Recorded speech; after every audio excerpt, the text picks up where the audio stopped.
todo empieza en GraphQL con el esquema. En el esquema vamos a definir todo lo que vamos a exponer desde nuestra API, ¿sí?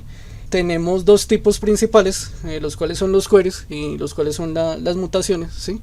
Entonces de ahora en adelante, cuando haya una query, pues va a ser pues básicamente una consulta que nosotros estemos definiendo y que nosotros estemos exponiendo por medio de la API de GraphQL. Y cuando nos referimos a mutación, va a ser una manipulación de datos. Entonces dígase una inserción, una modificación, una eliminación, cualquier cosa que nos represente una modificación de datos en nuestros orígenes de datos. ¿Sí? Estos son algunos ejemplos de cómo se comporta el tipo query. Entonces pues básicamente definimos pues un nombre para el query que vamos a hacer, algunas entradas. Entonces en este caso, en el primer caso, pues va a ser un get component, por ejemplo. Vamos a insertar un ID, ¿sí? Y nos va a devolver un componente, un objeto componente. Nótese que pues tenemos varios, como decirlo, tipos de datos nativos, que son string, que float, integer. Para este caso, pues nosotros también podemos generar tipos complejos o personalizados, teniendo en cuenta pues los tipos nativos, ¿sí? La notación es muy sencilla, pues de pronto es bueno, pues digamos la presentación va más que todo hacia un hola mundo, hacia ver cómo funciona GraphQL, pero ver como tal toda la tecnología es muy, pues tiene muchos temas. Digamos, si colocamos acá corchetes cuadrados, quiere decir que esta consulta va a devolver un arreglo de componentes, ¿sí? Eso es para denotar arreglo, y listo. Para la mutación, pues igual, pues lo que vamos a definir acá son tipos que definan una modificación o una manipulación de los datos, ¿sí? Entonces vamos a crear componentes, actualizarlos, eliminarlos, y luego, y pues de entrada, pues va a entrar como un tipo, un objeto que tenga pues todos los datos que vamos a insertar, y pues para estos casos pues va a devolver el objeto que ya insertó, ¿sí? que insertó, que actualizó. En este caso el delete pues va a devolver un booleano si eliminó o no eliminó la entidad. ¿Listo?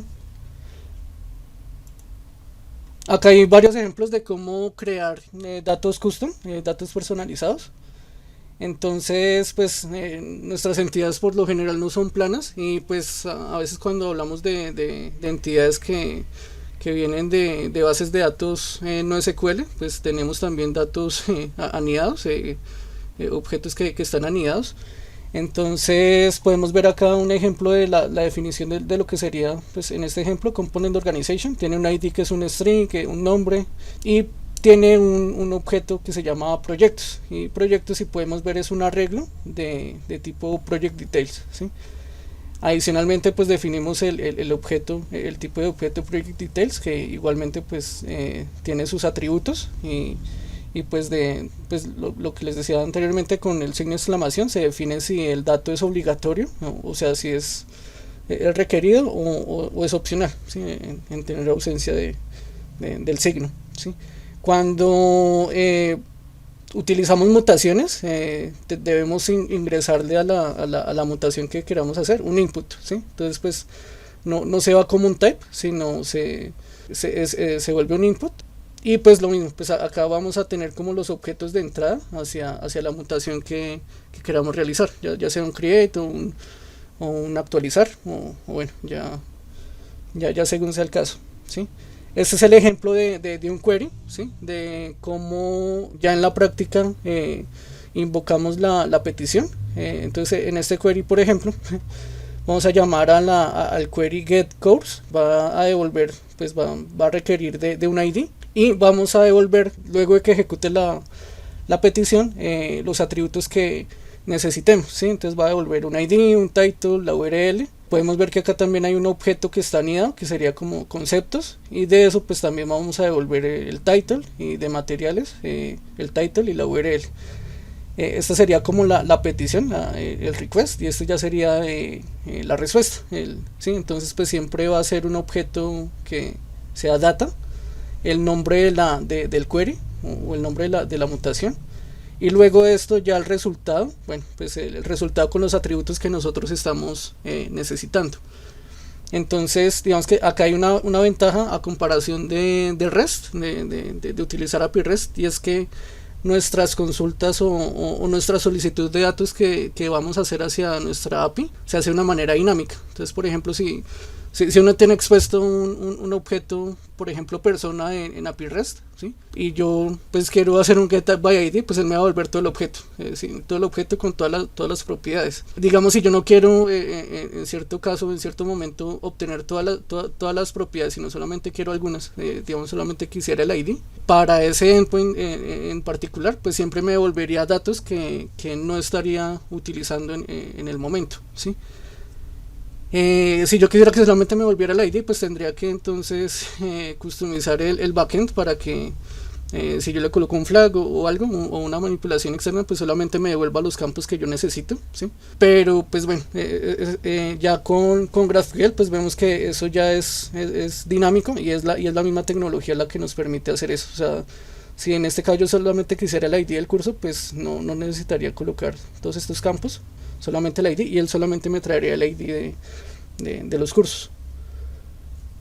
También tenemos como otro concepto en GraphQL, que son los resolvers.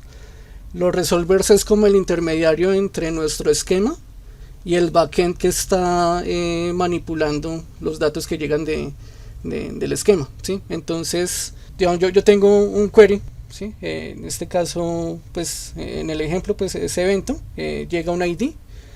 Entonces, bueno, este ejemplo es hecho en TypeScript, el Node. Él pues va simplemente a devolver el resultado de esta función, ¿sí? Pues ya esta función por debajo, pues ya él va a consultar o la base de datos o el origen de datos que necesite para poder devolver la información hacia el API y por el esquema de GraphQL, ¿sí?